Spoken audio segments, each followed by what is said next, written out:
Fala pessoal, tudo bem? O vídeo de hoje eu quero abordar um tema um pouquinho diferente aí, mas relacionado também à questão dos estúdios. Inclusive eu estou em um que a gente finalizou recentemente. Se você quiser assistir, vai aparecer aqui no cantinho como é que ficou o projeto dele. O cliente, o casal, que me contratou desse estúdio, ele tem algo em comum com grande parte dos clientes que eu tenho atendido, que são clientes que nunca contrataram arquiteto. E uma das coisas que eu coloquei como missão dentro da minha profissão é justamente isso: levar a arquitetura para o maior número de pessoas que nunca contrataram, para justamente quebrar esse paradigma que foi criado lá no passado de que contratar um arquiteto é apenas para quem tem muito dinheiro. Posso dizer que hoje, cada 10 clientes, 8 praticamente são clientes que nunca contrataram arquiteto, que estão hoje no meu escritório. Então eu consegui criar um formato e mostrar para esses profissionais, para esses clientes, que é sim possível e está valendo super a pena. Ao longo desses últimos anos, a pergunta que sempre surge é: como funciona o teu trabalho? Principalmente para quem nunca contratou, essa é a pergunta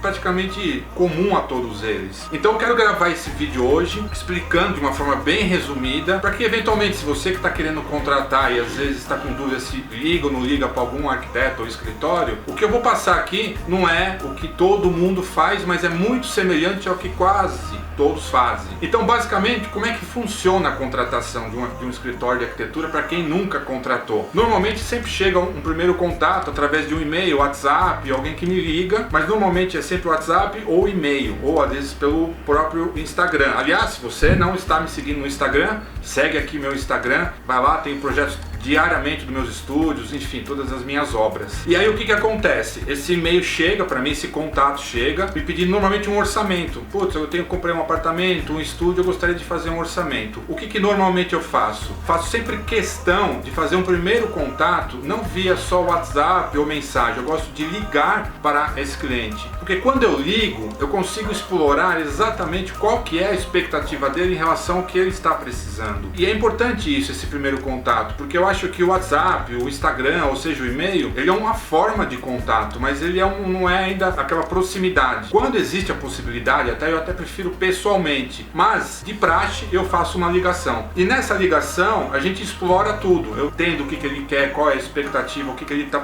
querendo fazer, se é para morar, se ele vai morar sozinho, se vai morar com alguém, enfim, eu consigo explorar tudo isso para saber até o quanto ele pretende gastar. E aí nesse momento é o momento que eu explico como é que funciona o meu trabalho. E como é que funciona o meu trabalho? Eu entendo, qualquer que seja o estúdio, ou o apartamento, a primeira necessidade é ter um projeto. E esse projeto, quando eu faço para o cliente, eu divido ele em duas etapas. Vai aparecer para vocês aqui na tela como é que funciona, os formatos. A primeira etapa são imagens que eu faço em 3D. E essas imagens, para ela ficar pronta, eu levo em consideração 3 aspectos. Primeiro, a questão funcional. Como é que o cliente vai? Como é que é o dia dele? Ele chega, ele gosta de cozinhar, enfim, como é que ele funciona? O segundo aspecto é estético. Qual é a cara dele? Ele gosta de cores claras, cores escuras? Então eu vou trazer isso. E aí normalmente eu peço referências. Terceiro ponto, a parte financeira. Eu preciso entender o quanto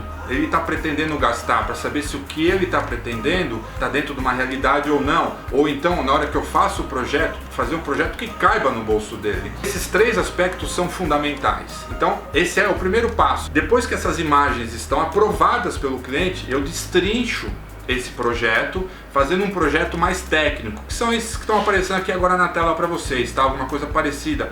Projeto de iluminação, gesso, elétrica. Na verdade ele serve para a gente poder executar a obra e consequentemente também gerar um custo bem aproximado de quanto vai ficar o custo final dessa obra. Com isso eu tenho esse primeiro pacote de projetos, esse primeiro pacote que, se o cliente quiser executar ou não comigo, mas ele vai ter a quantidade de informações e vai saber como esse estúdio, esse apartamento vai ficar depois de pronto em mãos. E com isso ele pode fazer o que ele quiser. Uma coisa que tem acontecido é que alguns clientes pegam o projeto e, tendo o custo dele, a gente consegue executar por etapas. Isso é muito legal, porque permite você fazer a primeira etapa já sabendo quanto tempo vai gastar, quanto tempo vai demorar essa fase, quanto vai gastar, e aí isso a gente consegue falar, essa é a primeira etapa.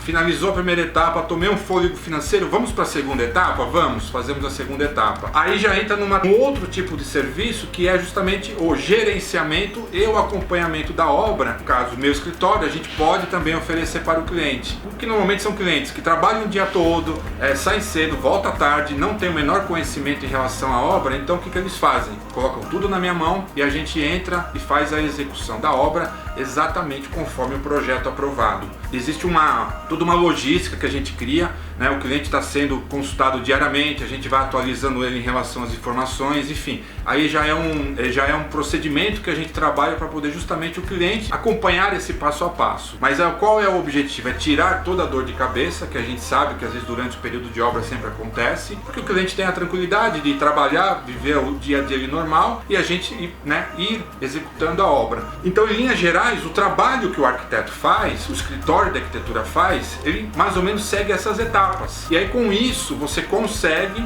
fazer a contratação de um profissional e entender que os custos, né, que você vai investir na contratação acabam sendo investimentos. Eu não digo nem que é um gasto, é um investimento, porque você vai ter tranquilidade em relação ao teu trabalho, você não vai ter retrabalho, não vai ter que ficar correndo atrás de pedreiros, comprando material. As coisas a gente vai fazendo todo um cronograma, estágios das obras, e consequentemente você vai conseguir ter visualizado no projeto qual que é a tua expectativa em relação àquilo que vai ficar depois de pronto. E é muito legal porque em alguns projetos que eu tenho feito, quando o cliente ele é muito fiel ao projeto, ao 3D, a impressão que dá, eu vou até colocar aqui na tela uma imagem de 3D e uma foto de um apartamento pronto. A impressão que dá é que quando parece que você está saindo da imagem 3D e está entrando no computador mesmo, porque fica muito semelhante. Então isso é muito legal, né? Porque te dá essa tranquilidade de você poder falar, poxa, realmente vai ficar dessa forma. Então tudo isso ajuda muito a atender essas expectativas, né? A tirar essa insegurança que às vezes acontece muito, principalmente quando a gente fala de estúdio, que são metragens muito pequenas, né? 34, 40 metros, às vezes até menos que isso. E aí a gente consegue, através desses projetos, desses desenhos, fazer com que o cliente enxergue tudo aquilo, ver o que é possível, o que não é, mas pelo menos ele está ciente do que aquilo que ele vai investir, que não são valores baixos, né? Normalmente são valores relativamente altos dentro de um contexto, mas ele vai investir na certeza que está fazendo a coisa certa. Certo, pessoal? Então é isso, eu fiz esse vídeo para resumir e tentar responder, né, agora para quem ainda tem essa dúvida, que é a pergunta que eu recebo quase todos os dias: como funciona o teu trabalho? Então é isso, se você tiver mais alguma dúvida, alguma coisa, deixa aqui nos comentários, a gente vai trocando uma ideia. E se você ainda não assistiu os últimos vídeos que eu postei em relação aos meus estúdios, vai aparecer aqui, dá uma assistida, tem várias dicas, várias sacadas, e aí a gente vai se falando em breve, num próximo vídeo. Valeu, um grande abraço, fiquem com Deus.